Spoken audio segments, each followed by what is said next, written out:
И аз си карам плоско. Айде.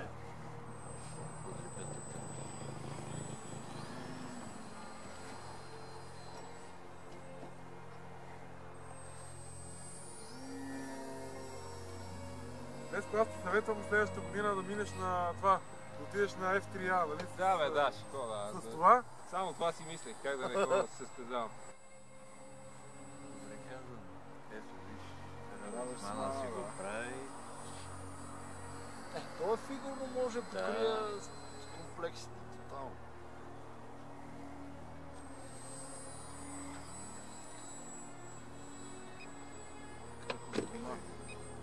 Това е от 3D. Това ще го научим 2.33. Не е толкова сложно. Ма то е само ритъм, бе. Ритъм, трябва да виж. Ами, освен ритъм, трябва и да гледаш какво става, нали? Да, бе.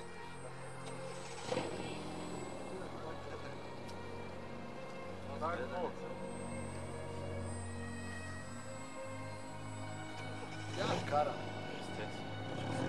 Това е половин кубинска.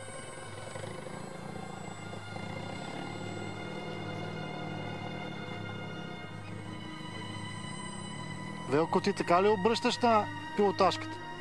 Да, с половин кубинска обръщам или когато ми трябва височина, правя такъв половин имелман. Аха. Американците му казват split S. Само, че това е възходящата фаза split S, а възходящата се казва имелман. А иначе си има задължителна фигура двоен имелман, който е като стадион. Криси, ти това ли искаш да правиш? Бавно, е така. Да, бавно да добавя скорост, много бавно да върви. Той се качва нагоре. На нож. Минава в другата. Намалимо малко скорост. Мога да направя... Оборотите, Виж, колосморка мога да направя с такова... на нож.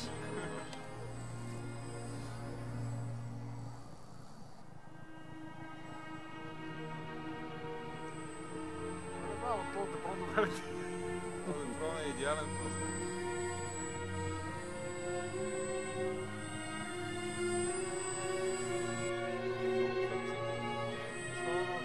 Ти си почеш да гледаш нагоре. А, добре.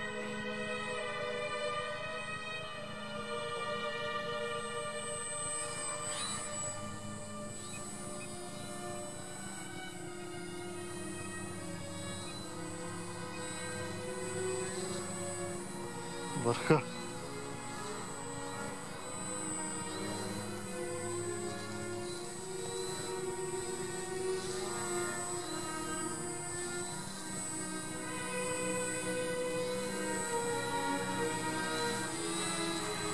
Тук още малко ще хвана.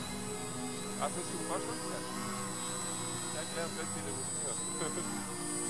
Да, ти го малко само нещо да не го штракнеш на храст. пируетче нещо, така. Това, чакай. Не там без никъде е красно.